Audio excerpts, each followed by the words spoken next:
দেখছেন কলকাতা টিভি, ভাস্বতী রয়েছে আপনাদের সঙ্গে। দুর্গাপুজোয় এবার ছুটি নিয়ে বড়সড় ঘোষণা করেছে রাজ্য সরকার। তৎকালীন সরকারের সময় আমরা দেখেছি যে দুর্গাপুজোর ছুটির একটি লিস্ট সামনে এসেছিল, অর্থাৎ 2026-এর। সেই লিস্ট অনুযায়ী যে ছুটির তালিকা দেওয়া হয়েছিল তার থেকেও কিন্তু ছুটির দিন বেড়েছে। এখনো পর্যন্ত হিসেব বলছে 12 দিন এবার সরকারি ছুটি রয়েছে দুর্গাপুজোর জন্য।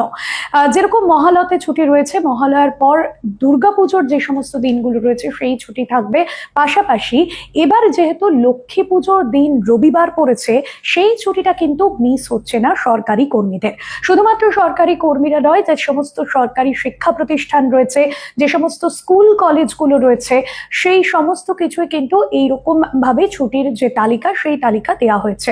এর আগে নবান্নের তরফে প্রত্যেক বছর পুজোর সময় যে ছুটির তালিকা প্রকাশ করা হতো, সেই ছুটির তালিকার সঙ্গেও যেরকম সামঞ্জস্য রাখা হয়েছে, পাশাপাশি নতুন রাজ্য সরকারের সময়ে যে ছুটির তালিকা, সেখানেও কিন্তু বেশ কিছু দিন সংযোজিত হয়েছে। যেরকম আপনাদের জানিয়ে রাখবো, শ্যামাপ্রসাদ মুখোপাধ্যায়কে নিয়ে যে রাজ্য বিজেপি বা এই সরকারের যে আবেগ রয়েছে, শ্যামাপ্রসাদ মুখোপাধ্যায়কে নিয়েও কিন্তু যে একটা ছুটির দিন ঘোষণা করা হয়েছে তার জন্মদিনকে স্মরণ করে।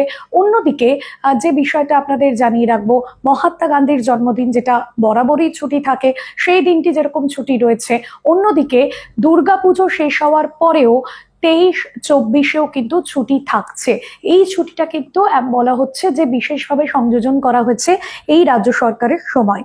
সেক্ষেত্রে যে হলিডে লিস্ট এখনো পর্যন্ত আমাদের হাতে এসেছে, হলিডে লিস্ট কিন্তু সেই কথাই বলছে, সরকারি যে সমস্ত শিক্ষা প্রতিষ্ঠান, সরকার পোষিত যে সমস্ত শিক্ষা প্রতিষ্ঠান, সেগুলো কিন্তু এই 12 দিন বন্ধ থাকছে, এমনটাই হলিডে লিস্ট অনুযায়ী জানানো হয়েছে।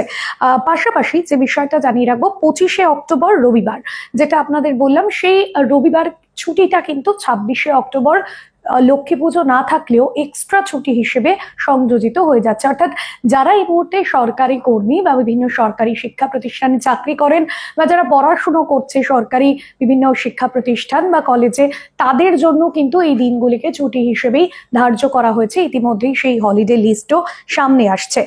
পাশাপাশি যেটা জানা যাচ্ছে যে 15ই অক্টোবর রয়েছে চতুর্থী, এবং শেষ হচ্ছে 21শে অক্টোবর বিজয়া দশমী। এই পর্যন্ত কিন্তু সমস্ত শিক্ষা প্রতিষ্ঠান বন্ধ থাকছে। পাশাপাশি 22, 23, 24 দুর্গাপুজোয় অতিরিক্ত ছুটি দেওয়া হচ্ছে। হলিডে লিস্টে ইতিমধ্যেই কিন্তু সেটা জানিয়ে দেওয়া হয়েছে, অর্থাৎ তৎকালীন সরকারের সময় যে ছুটির দিনগুলো ছিল, সেখান থেকেও এক্সট্রা বেশ কিছু ছুটি দেওয়া হচ্ছে। ইতিমধ্যেই কিন্তু সেই লিস্টও সামনে এসেছে। আজকের বিষয় এ পর্যন্তই, তবে অন্যান্য খবরের জন্য দেখতে থাকুন কলকাতা টিভি।